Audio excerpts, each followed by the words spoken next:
Things I believe as a radical feminist that piss off other feminists. Age gap relationships are valid. At 18, she is a grown-ass woman. She is old enough to make her own decisions. She is old enough to consent to be in an age gap relationship. Age gap relationships are valid whether the man is twice your age or half your age. You are always allowed, if you are over the age of 18, to consent to whatever type of relationships you want to be in, and these relationships are not by definition predatory. In fact, it is just as likely for the woman to be predating upon the older man as it is for the older man to be predating upon the younger woman, okay? And this also goes for age gap relationships on the other side of it. In a age gap relationship between an older woman and a younger man, it is just as likely that each is predating upon the other. It is also just as likely that two people of the same age are predating upon each other, okay? There is nothing about age gaps that is inherently predatory.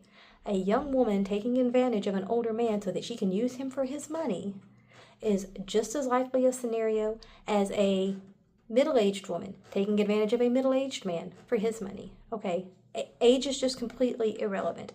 One person being older than the other person does not create inherent predatory nature or predatory intent. Age gap relationships are valid. 18-year-old women aren't children. Sorry.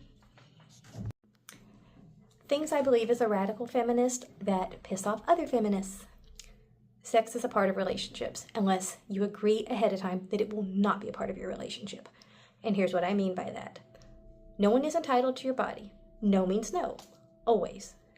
But if you get into a relationship with someone and you stop providing for them sexually over a significant period of time, I'm not talking about I'm postpartum and I'm dealing with that. I'm not talking about I'm going through a depression and I'm dealing with that. I'm not talking about my health is bad and I'm dealing with that. I'm talking about you just decide that you're not interested in being sexual with this person on any kind of regular basis, okay? And that this is how you feel about this relationship. Do not expect that person to stay with you. It's not okay for them to cheat on you. It is not okay for them to do anything against your will, but it is okay for them to walk away because it is a reasonable expectation of a romantic relationship that a person's sexual needs will be provided for. If you are no longer going to provide for that person's sexual needs, then you either need to walk away or you need to agree to an open marriage because that is a reasonable expectation of marriage. And to tell someone that you can't have sex with anyone else, but I'm not going to have sex with you either, is manipulative and it's abusive and it's not right. And it doesn't matter what the genders are. I was a woman that was trapped in a sexless marriage with a man. Now, he did eventually come around and decide to open the marriage because he realized he wasn't able to provide for me and what he was doing to me wasn't fair. That it wasn't fair for me to never get any of my needs met because he's decided that he doesn't want to do that. Okay? So, let's make one thing very clear. No means no. No one is entitled to your body. But if you agree to be in a romantic relationship, you are agreeing to make an effort to meet that person's sexual needs over the course of that relationship long term. And if you can no longer do that, you are the one with the obligation to step up and leave the relationship because you are no longer interested in having a romantic relationship with that person. Because part of romance is sex unless both people have agreed otherwise. Sorry, not sorry. Be pissed off.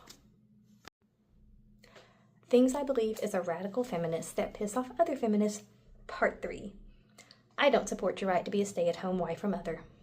Sorry, I don't. Anytime that you do not have your own financial abilities, anytime you cannot provide for yourself financially, you are signing up for financial abuse. You are signing up to be a victim. You are volunteering to be treated poorly. You are volunteering to be stuck in a relationship where you have no power. You are volunteering to be put into a bad situation where a man can treat you as badly as he wants because you don't have the strength to walk away. Or even if he is a good person, there's a chance that he could die, and now you have no work history and no money other than what he happened to leave you through his life insurance policies or retirement accounts that he may have, which is not going to be enough to live on. And I know this because I'm a widow, okay? So I do not, as a feminist, support your right to be a victim. I just don't.